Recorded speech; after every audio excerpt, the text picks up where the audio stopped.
Once again welcome to another video. मैं हूं पीके वैद। स्वागत है हमारे यूट्यूब चैनल पे। सभी लोगों से रिक्वेस्ट है, निवेदन है हमारा कि सभी लोग वीडियो को लाइक और चैनल को सब्सक्राइब कर लेंगे। हम जो आप लोगों को पढ़ा रहे थे, आज हम प्राण के बारे में पढ़ाएंगे। तो इसमें देख लीजिए, दिया है कि अग्नि सोम वायु सत्व रजस तमा पंचेंद्रियाणि भूतात्मा इति प्राणा दिया हुआ है। तो ये है सुश्रुत संहिता के अध्याय नंबर 4 का तीसरा श्लोक दिया हुआ है। इसमें है अग्नि जल वायु सत्व रज तम पंचेंद्रिय भूतात्मा। ये क्या है? 12 प्राण है। क्या है? 12 प्राण हैं। इनको 12 प्राणों की संज्ञा दी गई है। आगे देखेंगे, इसमें दिया है कि मासानुमासिक वृद्धि व विकास। क्या होगा? वृद्धि और विकास कैसे होता है? तो पहले महीने में देख लेंगे। प्रथम मास में दिया हुआ है, चरक के अनुसार अव्यक्त स्वरूप पंच महाभूतों से युक्त खेट रूप गोले की उत्पत्ति होती है।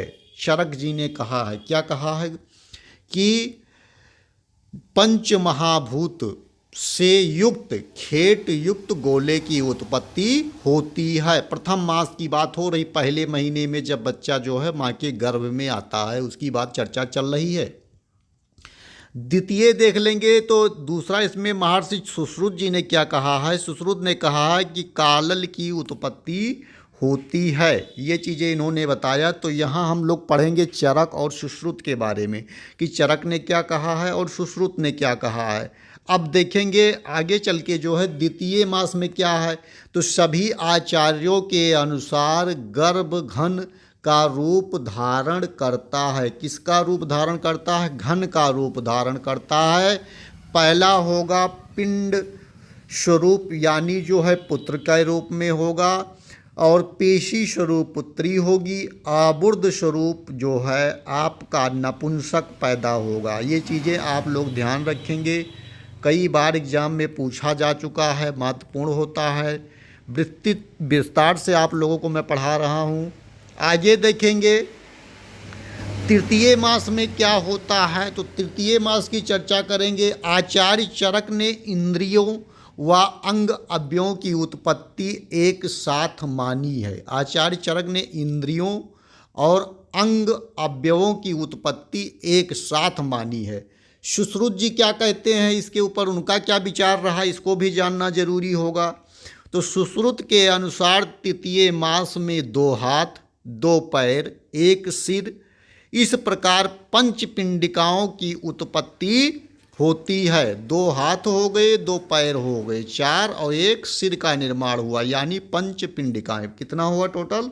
5 पिंडिकाओं का जो है सूक्ष्म रूप में अंग प्रत्यंग का विकास होता है, यानी थोड़ा थोड़ा विकास आपको दिखाई देगा। चौथा देखेंगे चतुर्थ मास में क्या बातें कही हैं। तो सुश्रुत के अनुसार गर्भ में सभी अंग प्रत्यंग व्यक्त हो। तो ये उन्होंने कहा है कि चतुर्थ महीने में गर्भ में सभी अंग प्रत्यंग जो है व्यक्त होने लगते हैं, यानी जो है थोड़ा थोड़ा उनको जो है देखा जा सकता है। गर्भ का हृदय भी व्यक्त हो जाता है। जो गर्भ में पल रहा बच्चा है, शिशु है, उसका हृदय भी व्यक्त हो जाता है। हृदय में स्थित चेतना धातु भी व्यक्त हो जाती है। उसकी चेतना धातु को भी व्यक्ति ग्रहण जो है व्यक्त किया जा सकता है।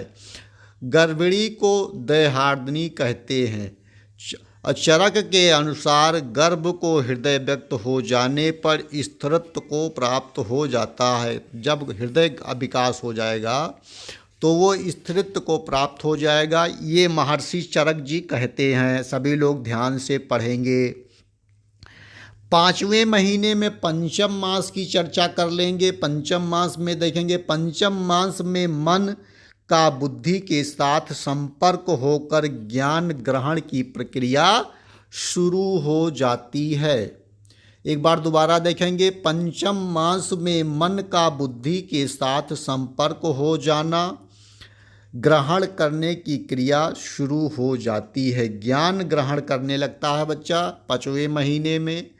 देखेंगे आगे, देखेंगे षष्ठम मास में क्या क्रियाएं होती हैं माँ के गर्भ में बच्चों के साथ।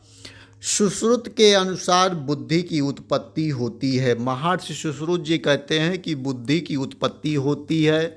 चरक जी कहते हैं कि चरक व वांग भट्ट ऋषि जी कहते हैं कि गर्भ में स्नायु, शिरा, रोम, नख, त्वचा, वर्ण, बल की उत्पत्ति हो जाती है। छठवें महीने में ये चीज़ें आपको देखने को मिलेंगी, यानी कि स्नायु होगा, शिरा होगा, रोम आ जाएंगे, छोटे छोटे नख हो जाएंगे, यानी उंगलियों पे नाखून आ जाएंगे, 20 उंगलियों पे त्वचा आ जाएगी।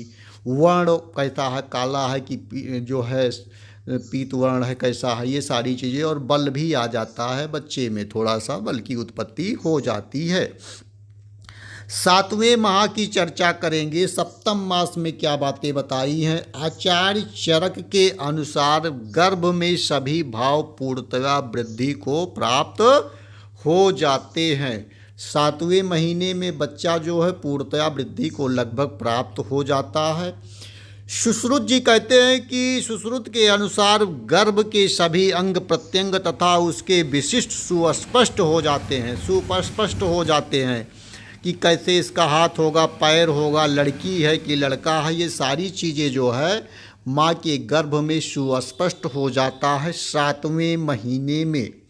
अब चर्चा करेंगे अष्टम मास। अष्टम मास यानी आठवें महीने में क्या होगा, ये भी आप लोग जान लीजिए। तो अष्टम मास में सुश्रुत के अनुसार गर्भ शरीर का ओज स्थिर रहता है। क्या रहता है, ओज स्थिर रहेगा गर्भ में। नवें महीने में देखेंगे नवम मास दिया है, तो सुश्रुत ने नवम मास से 12वें मास तक प्रसव माना है। कितना माना है, 9वें से 12वें मास तक के प्रसव को सुश्रुत जी ने कहा है। चरक जी ने 9वें एवं 10वें मास को में प्रसव माना है। दोनों लोगों में थोड़ा सा कन्फ्यूजन रहा, अपने अपने हिसाब से दोनों लोग मानते रहे हैं। तो कभी कभी पूछा जाता है चरक के अनुसार, सुश्रुत के अनुसार, तो ये चीज़ें आप ध्यान रखेंगे, हल्के में नहीं लेंगे भाई, इम्पॉर्टेंट है। गर्भ की गर्भाशय में स्थिति, तो भुग्न व आभिमुख हो जाता है। स्थिति देखेंगे तो सुश्रुत के अनुसार अंग प्रत्यंग का निर्माण, सुश्रुत के अनुसार क्या होगा, अंग प्रत्यंग के निर्माण को पढ़ेंगे।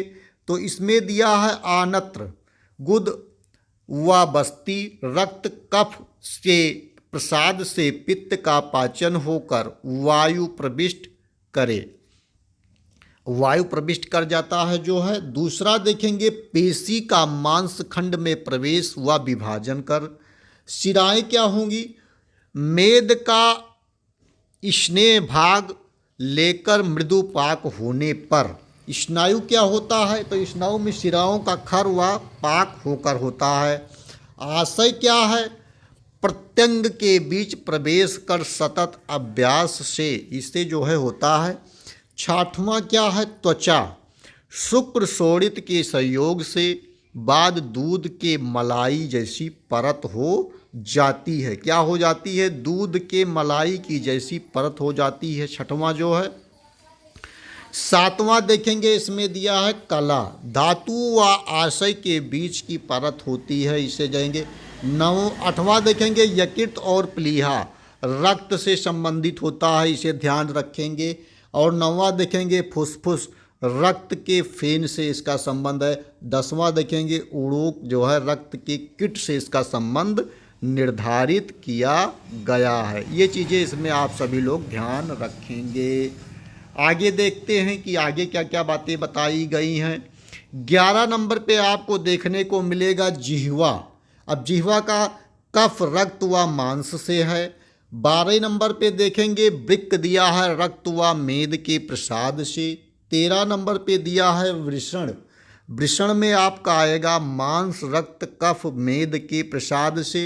और 14 नंबर दिया है हृदय, रक्त व कफ के प्रसाद से जो है ये चीज़ें इसमें स्पष्ट निकल के आएंगी। आगे देखेंगे तो आगे दिया हुआ है चरक अनुसार पंच महाभूतों की उत्पत्ति। महर्षि चरक के अनुसार जो पंच महाभूत हैं, इम्पॉर्टेंट टॉपिक है, सभी लोग इसे ध्यान रखेंगे और अपने नोट्स में भी नोट कर लेंगे। तो आप लोग जानते हैं कि पृथ्वी से आकृति, दूसरा दिया है आपा से क्लेद, तीसरा दिया है तेज से उष्णता, वायु से प्राण और आकाश से छिद्र समूह का जो है पंच महाभूतों की उत्पत्ति होती है। छित जल पावक गगन समीरा, पंच तत्व से रचित शरीरा। 5 तत्वों से मनुष्य का शरीर का निर्माण हुआ है। तो ये चीज़ें आप जानेंगे और इसको नोट किए रहेंगे, वेरी इंपॉर्टेंट है, कभी ना कभी हमेशा ये पूछ ही लिया जाता है, तो इसे ध्यान रखेंगे। आगे चलते हैं, आगे देखते हैं। इसमें दिया है कि गर्भ का पोषण कैसे होता है। चरक के अनुसार गर्भिणी स्त्री के आहार रस के 3 विभाग होते हैं। जो गर्भिणी स्त्री है, माँ है, उसके जो आहार लेती है यानी जो भोजन करती है, उसके क्या हो जाते हैं, 3 भाग हो जाते हैं। तो पहला भाग क्या होता है, स्वयं की वृद्धि और विकास के लिए, स्वयं की माँ की वृद्धि होती है। दूसरा होता है स्तन निर्माण के लिए, और तीसरा भाग है गर्भ का पोषण के लिए। तीसरा भाग जो माँ का बच्चा, पेट में बच्चा है, वो गर्भ का पोषण करने के लिए। इसीलिए जो है जब जो है गर्भ होता है, गर्भिणी होती है स्त्री, तो उसके जो है खान पान पे विशेष ध्यान होता है, क्योंकि उसकी जो भोजन का है वो 3 भागों में डिवाइड हो जाता है। इसीलिए जो लोग नहीं ध्यान देते हैं उनकी जो है माँ बहुत कमज़ोर हो जाती है, एनीमिया भी हो जाता है, खून की कमी हो जाती है। सभी लोगों को ध्यान देना चाहिए। गर्भ का मलमूत्र का विसर्जन ना करना। अब मल के अल्प रहने व वायु का पक्वाशय में रहने से होता है। गर्भाशय, गर्भ का गर्भाशय में ही ना रोना। अब जिरायु से ढके रहने से, कंठ का कफ से अवशिष्ट रहना, वायु मार्ग का निरोध होने से जो है ये गर्भ में जो है गर्भाशय जो है बच्चा जो है नहीं रोता है। अब गर्भ का श्वसन नहीं लेना, जो बच्चा है वो श्वसन नहीं ले रहा, तो माता के उच्छ्वास निश्वास के अनुसार जो है ये चीज़ें होती हैं, देख लेंगे। अब प्रकृतियों की चर्चा करेंगे कि प्रकृतियाँ कितनी होती हैं। तो सुश्रुत के दोषानुसार 7 प्रकृतियाँ हैं, और महर्षि चरक साहब जी कहते हैं कि दोषानुसार 4 प्रकृतियाँ हैं। तो ये आगे देखेंगे क्या क्या और आचार्यों ने बताया है, चरक और सुश्रुत ने इसको स्पष्ट कैसे किया है, सारी चीज़ें देखेंगे। तो प्रकृति जो है 4, शुक्र शोणित प्रकृति, काल गर्भाशय प्रकृति, मतानुराज विकार प्रकृति और महाभूत विकार प्रकृति जो है इन्होंने बताया है। आगे देखेंगे प्रकृति में 6 प्रकार के, चरक के अनुसार जाति प्रसक्त, कुल प्रसक्त, देशानुपाती, कालानुपाती, वायोनुपाती और प्रत्यानुपामीयता जो है वो होता है।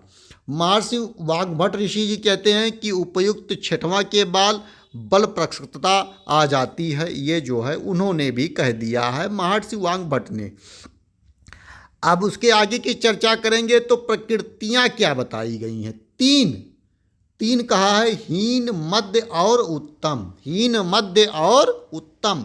तो एक धातुज यानी हीन होगा, द्विदोषज माने मध्यम होगा, और त्रिदोषज माने सम और उत्तम होगा। ये चीज़ें स्पष्ट निकल के आ चुकी हैं, सभी लोग ध्यान देंगे। विद्यार्थी, बहुत महत्वपूर्ण टॉपिक पे हम आपको पढ़ा रहे हैं। जो लोग नहीं ध्यान से पढ़ेंगे उनको जो है समझ में नहीं आएगा। एक बार में वीडियो नहीं समझ में आता, दोबारा देखिए, तिबारा देखिए, तभी बीचे समझ में आएगा, क्योंकि ये आयुर्वेदा है, आसानी समझ में नहीं आएगा भैया। पंच भौतिक प्रकृतियाँ क्या हैं, तो 5 होती, जैसा कि नाम ही है पंच भौतिक। तो वायसी, तेजस्वी, जलीय, पार्थिव और आकाशीय, पंच भौतिक प्रकृतियाँ जो है इसमें बताई गई हैं। आगे देखेंगे मासानुशासिक गुणों के आधार पर 7 प्रकृतियाँ हैं। कितनी हैं, 7। सार रूप में, सार के अनुसार जो है 7 प्रकृतियां हैं। रस सार, रक्त सार, मांस सार, मेद सार, अस्थि सार, मज्जा सार और शुक्र सार के अनुसार जो है 7 प्रकृतियां। रस, रक्त, मांस, मेदा, मेद, मज्जा, अस्थि और शुक्र जो है, जो सप्त होती हैं धातुएं, उसी के अनुसार जो है इसको भी विभाजित कर दिया गया है। इसे ध्यान रखेंगे। आगे चलते हैं, आगे देखते हैं। तो सात्विक प्रकृति के प्रकार तो 7 बताए हैं। ब्रह्म सत्व, आर्ष सत्व, इंद्रा सत्व, यामा सत्व, वरुणा सत्व, कुबेर सत्व और गांधर्व सत्व, ये 7 हैं।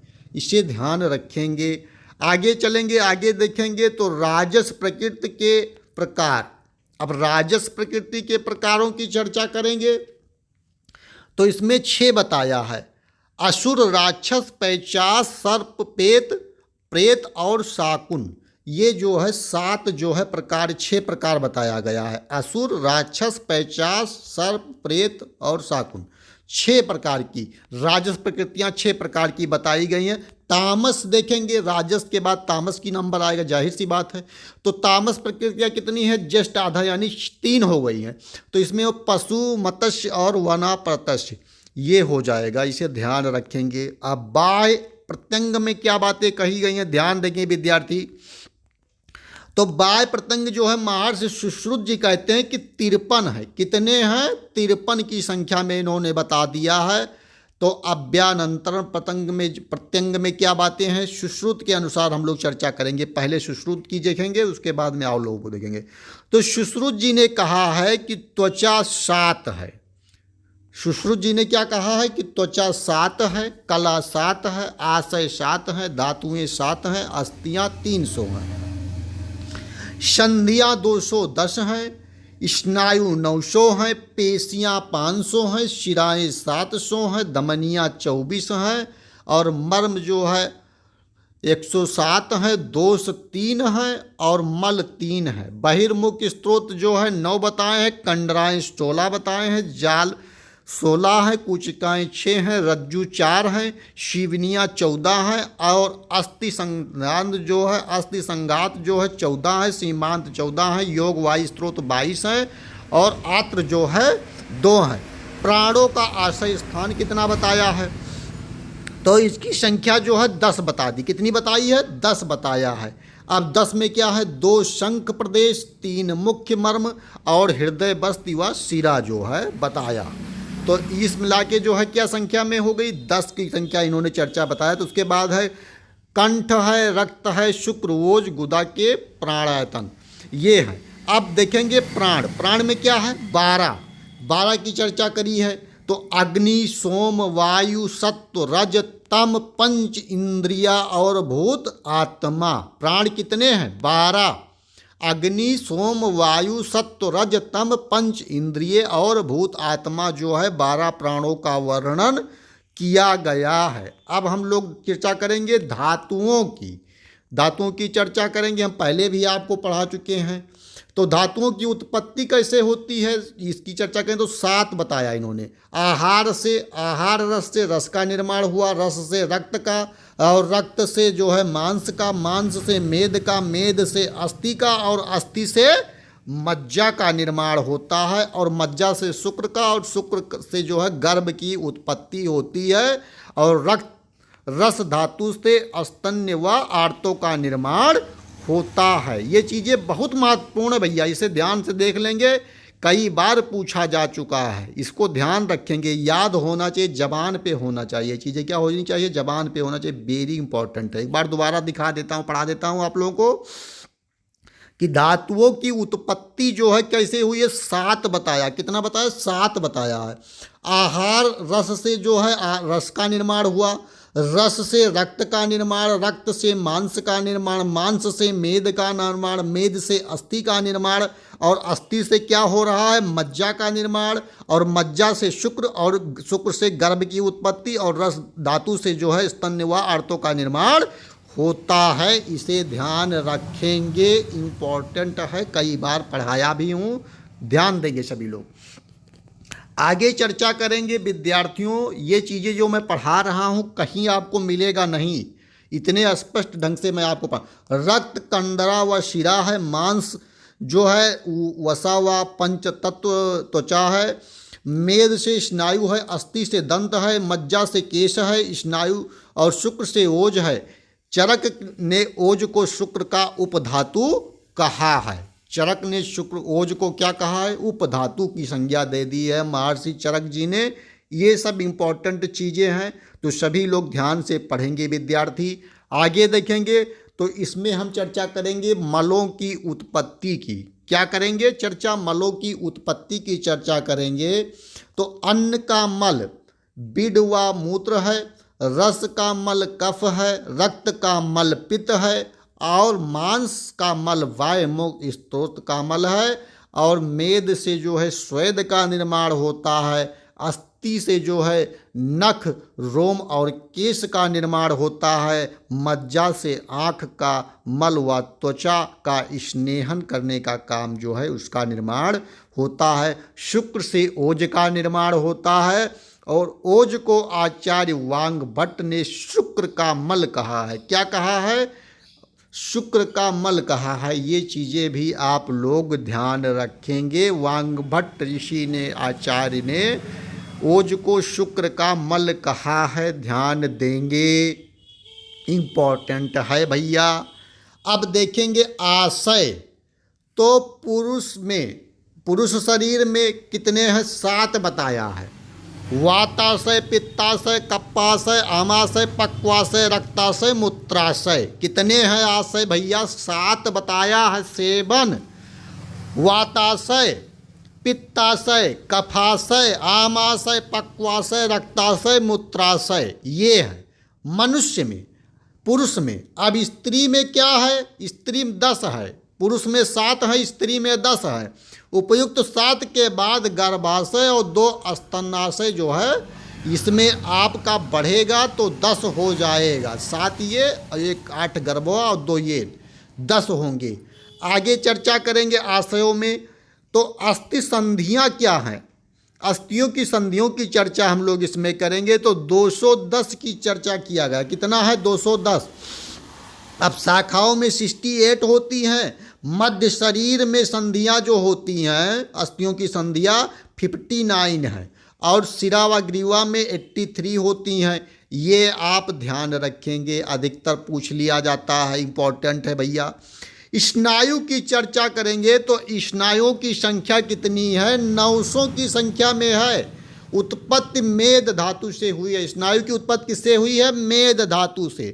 पहला है 4 शाखाओं में 600 हो जाएगी। मध्य शरीर में 230 है, और सिर व ग्रीवा में 70 है। कुल मिला के टोटल आपका कितना होगा? 900 होगा। कितना होगा? 900। तो ये चीज़ें आप लोग ध्यान रखेंगे, पूछने वाली बातें हैं, अधिकतर पूछा जाता है। प्रकार कितना है? तो प्रात्नवती, वृत्त, शिशु और शिशिर। कंडराएँ कितनी है? 16। हाथ में 4 और पैर में भी 4 हैं। ये चीज़ें ध्यान रखेंगे विद्यार्थी। महत्वपूर्ण टॉपिक मैं आप सभी को पढ़ा रहा हूँ। आगे देख लेंगे भैया। आगे क्या है? ग्रीवा में 4 हैं, पृष्ठ में 4 हैं। पेशियाँ, तो कुल पेशियाँ पुरुषों में 500 हैं, और स्त्रियों में कितनी हैं? 520 हैं। ये ध्यान रखेंगे। पुरुषों में 500 हैं और स्त्रियों में 520 हैं। इम्पॉर्टेंट है भैया, नोट कर लीजिए, कोई बताने वाला नहीं है, पूछा जाएगा परीक्षा में। और जो लोग अभी तक वीडियो को लाइक और चैनल को सब्सक्राइब नहीं किए हैं, पुनः कहता हूं कर लीजिए, आपका ही भला है। मांस धातु में पाचन होते समय वायु प्रविष्ट होकर मांस धातु का सूत्र में विभाजन करती है तो पेशी बनती है। मांस धातु में पाचन होते समय वायु प्रविष्ट होकर मांस धातु का सूत्र में विभाजन करती है तो पेशी बनती है। अब चारों शाखाओं में कितने हैं?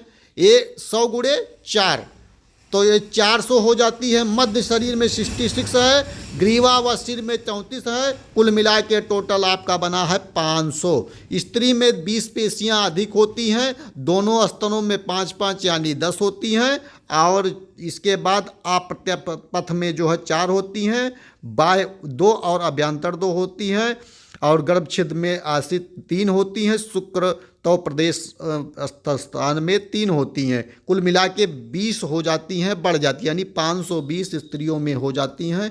ये चीज़ें आप लोग ध्यान रखेंगे। अब हम पढ़ेंगे शिरा के बारे में। किसके बारे में पढ़ेंगे? शिरा के बारे में। तो द्रव को वाहन करने वाली गाड़ी को क्या कहते हैं? द्रव को वाहन करने वाली नाड़ी को, गाड़ी नहीं है सॉरी, नाड़ी लिखा है कि द्रव को वाहन करने वाली नाड़ी को शिरा कहते हैं। अब इनकी संख्या कितनी है? 700 है। कितना है भैया? 700 है। शिराओं की संख्या 700 है। नाभि से संबंधित मूल शिराएं 40 हैं। कितनी हैं? 40 हैं। वात व शिरा है 10 है। पित्त व शिरा जो है 10 है। ये चीज़ें ध्यान रखेंगे। आगे दिखाता हूँ।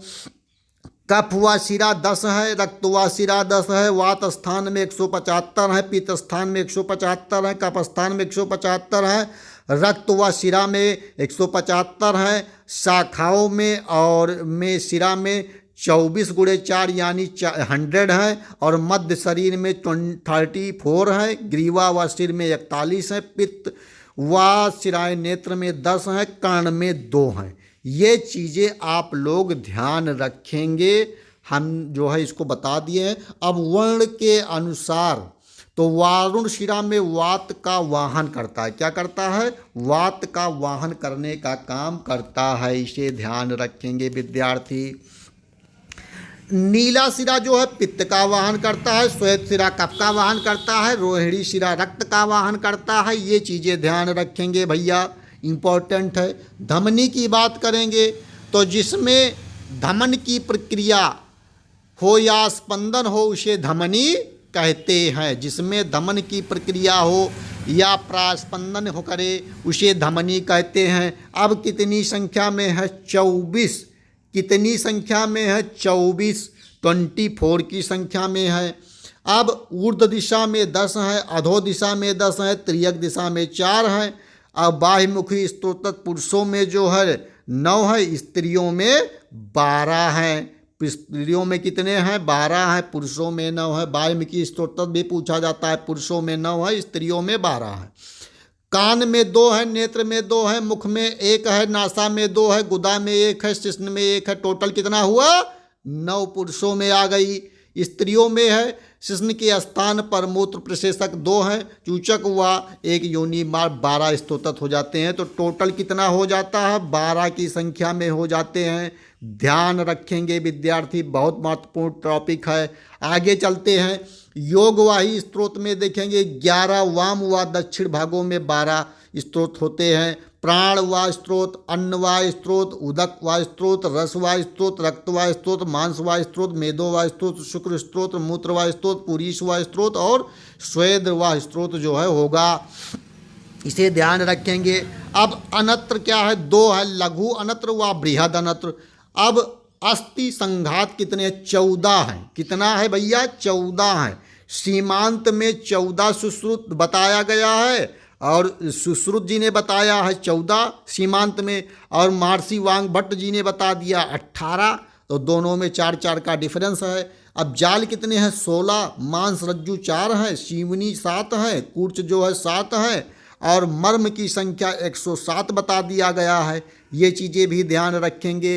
अब प्रत्यंगों का प्रमाण की चर्चा करेंगे तो कितने प्रमाण में होते हैं? तो सुश्रुत जी क्या कहते हैं भैया?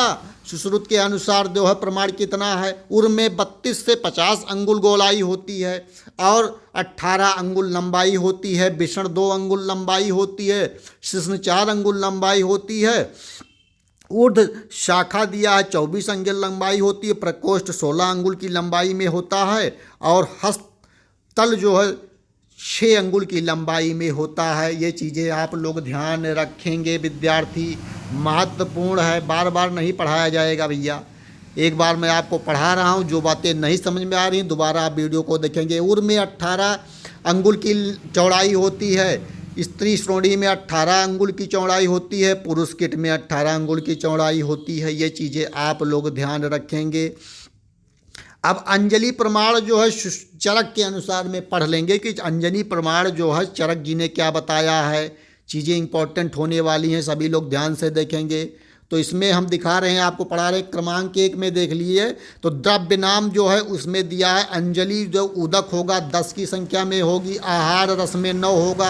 आहार रस में क्या होगा? 9 होगा। रक्त में जो है 8 होगा। पुरीस में 7 होगा। श्लेष्मा में 6 होगा। पित्त में 5 होगा। मूत्र में 4 होगा। वसा में 3 होगा। और मेद और स्तन में जो है 2 की संख्या में होगी। 10वां नंबर है मज्जा, मज्जा में 1 होगा। आर्तों में 4 होगा 11। और 12 में मानसिक मस्तिष्क ओज और शुक्र में 1/2 की संख्या में होगा। सभी विद्यार्थी इसे ध्यान रखेंगे, ये चार्ट याद कर लेंगे, ध्यान रखेंगे। आगे देखेंगे अस्थियों की संख्या की चर्चा करेंगे। तो मेद धातु से अस्थि की उत्पत्ति होती है, पहले भी हम पढ़ाए हैं, अभी धीरे धीरे थोड़ी देर पहले। अब संख्या में तो चरक और वांगभट्ट ने कितना बताया? 360। सुश्रुत ने बता दिया है 300। और आधुनिक मत वाले भैया बड़े मत वाले हैं तो इन्होंने 206 बताया है। तो चरक और सुश्रुत की बात तो काट दिया, आधुनिक मत वाले 206 बताए हैं। तो आप देख लीजिएगा कि आपके प्रश्न में पूछा क्या जा रहा है। चरक के अनुसार आएगा तो 360 लिखेंगे। सुश्रुत जी की बात करेंगे तो 300 लिख दीजिएगा। और अगर आधुनिक मत वालों के जो है मत वालों की बात करेंगे तो 206 की चर्चा आप लोग कर देंगे, इसमें कोई जो है हर्जा नहीं होगा। आपका अस्थियों की संख्या की बात होगी। अब गणना कैसे करेंगे भैया? गणना भी करना आपको आना चाहिए। कैसे जान लेंगे कि इतना होता है? तो सुश्रुत के अनुसार अर्ध शाखा में 30 + 30 अस्थियाँ होती हैं। ऊर्ध्व शाखा में 30 + 30 अस्थियाँ होती हैं। मध्य शरीर में 117 और सिर और ग्रीवा में 63 अस्थियाँ होती हैं। टोटल मिला के कितनी हो गई? 300। ये गणना करके भी बता दिया है सुश्रुत जी ने, ऐसे नहीं कह दिया कोई जवानी कि हाँ भैया ऐसे होती हैं। आगे हम आप लोगों को पढ़ाएंगे इसके बाद में जो है कि क्या कैसे होता है। सभी लोग तब तक जो है इसको रिवीजन कर लेंगे। और जो पहले की वीडियोज को नहीं देखे हैं प्लेलिस्ट में जाके देख लेंगे। चैनल को लाइक शेयर सब्सक्राइब कर लेंगे। धन्यवाद।